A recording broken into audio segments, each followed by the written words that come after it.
Today, we're decoding the specific and honestly sometimes unsexy behavioral habits that truly separate successful retirees from those who just constantly struggle. We're going to help you shift from merely surviving to absolutely thriving. So, let's jump right in. All right, I want you to picture two different retirees. And here's the kicker. They both have exactly $1 million in the bank. But retiree A, they spend every single morning glued to the stock market, just totally terrified of even a 2% dip. They're skipping vacations, driving an old car they don't really trust, and living in this constant financial terror of outliving their money. Now look at retiree B. They just booked a month-long trip to Italy. They literally have no idea what the S&P 500 did today, and honestly, they couldn't care less. Their bills are paid, they prioritize their health, and they have total peace of mind. The crazy part? The difference here isn't the money. It's exactly the same. The difference is entirely in their habits. So, the foundational habit of these successful retirees is recognizing that retirement is completely situational. They play what we like to call the tier game, not some universal game that applies to everyone.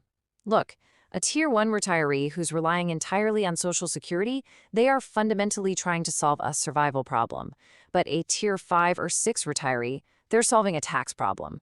The retirement elite know exactly where they fall on these 6 levels of wealth, and they use the specific playbook designed for their exact level. I mean, it's a complete waste of time to stress about Roth conversions if you're struggling to pay rent, right?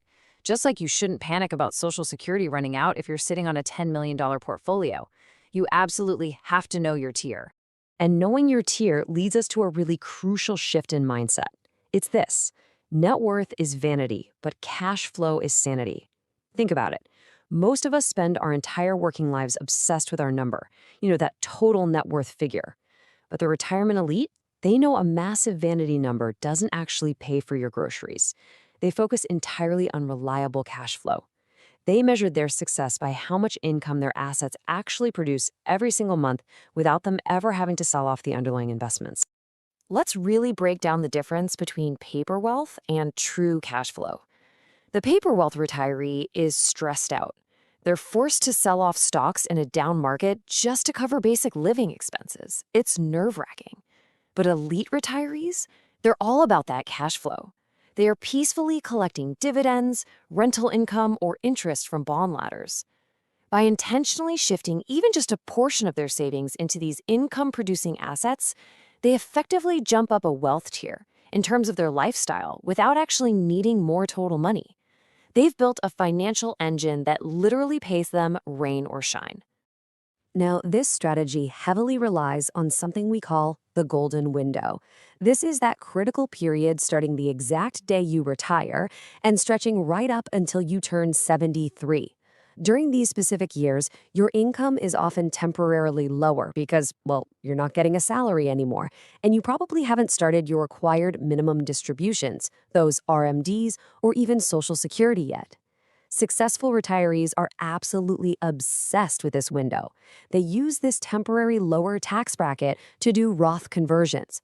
Basically, they pay a little bit of tax now so they can enjoy tax-free growth and zero RMDs for the rest of their lives. It's how they systematically outsmart the IRS before that inevitable tax trap sets in at age 73. Okay, so mastering tax strategy is huge, but this next habit is purely psychological. After 40 years in accumulation mode, we are hardwired to just save, save, save. And it sounds crazy, but one of the absolute hardest transitions you'll ever face is breaking out of that saving habit to give yourself the psychological permission to actually spend your wealth. I've seen people sitting on $4 million who are terrified to take a $10,000 trip because they view their portfolio strictly as untouchable.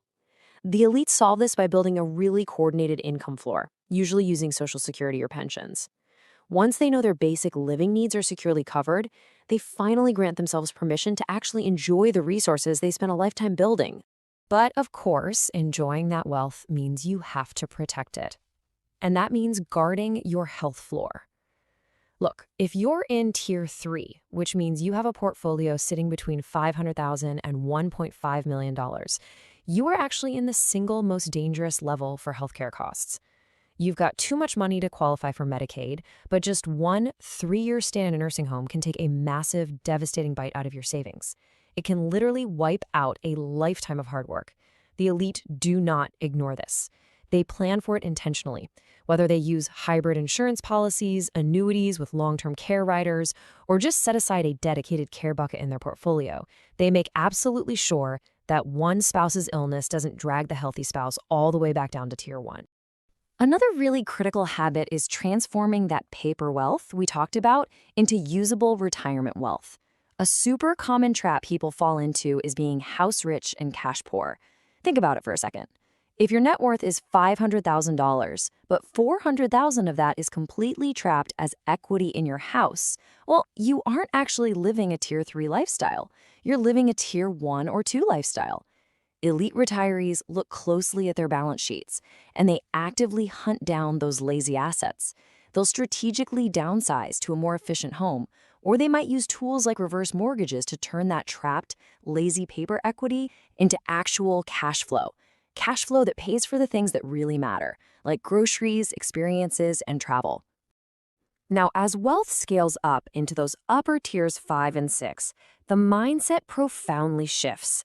It stops being a question of how much do I have and becomes, what is my impact? And that brings us to a crucial habit: prioritizing impact over ownership.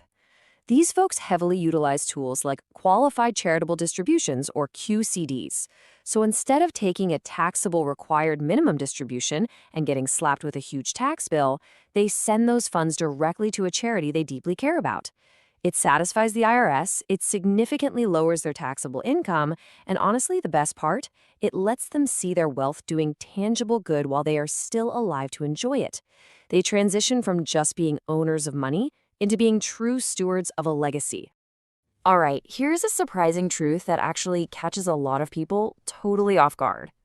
The biggest risk for wealthy retirees, it isn't a stock market crash. It's boredom. Seriously, the retirement elite rarely just quit working and sit on the couch all day.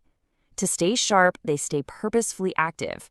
They transition into consulting gigs, they take up board positions, or they dive headfirst into mentoring. This keeps them socially connected and mentally engaged. Plus, it frequently provides a nice supplemental income stream that makes their financial plan even more bulletproof. The massive takeaway here is that they don't retire from something. They make absolutely sure they are retiring to something. And as that wealth and level of activity grow, so does the complexity of managing it all. Because mistakes become incredibly expensive in the upper tiers. We're talking tiers 4, 5, and 6. Successful retirees actively choose to simplify that complexity. They don't try to be the hero. They don't try to be their own tax attorney, estate planner, and investment manager all rolled into one. No, they hire a coordinated team of experts. They rely on professionals to handle those intricate Roth conversions, navigate estate tax exposure, and figure out family governance. They deeply understand that paying for excellent advice isn't an expense.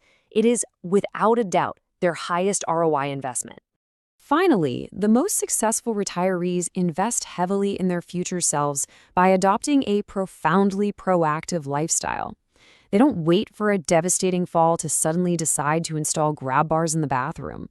They proactively make their homes age in place ready while they are still perfectly healthy. They prioritize whole foods, they focus heavily on preventative medical care, and in those upper tiers, they often use concierge medical services to guarantee round-the-clock access to the absolute best doctors. And they do all of this because they know one fundamental truth: health is the ultimate wealth multiplier.